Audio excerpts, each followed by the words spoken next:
ভাই কি সমস্যা হয়েছে ভাই? কি সমস্যা? টিকিট মিস হয়েছে নাকি?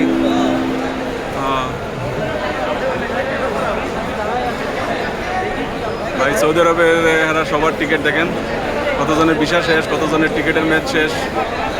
সৌদি কাতারের টিকিট খুবই সমস্যা হয়ে গেছে, ফ্লাইট পাচ্ছে না। দেখেন কত লোক।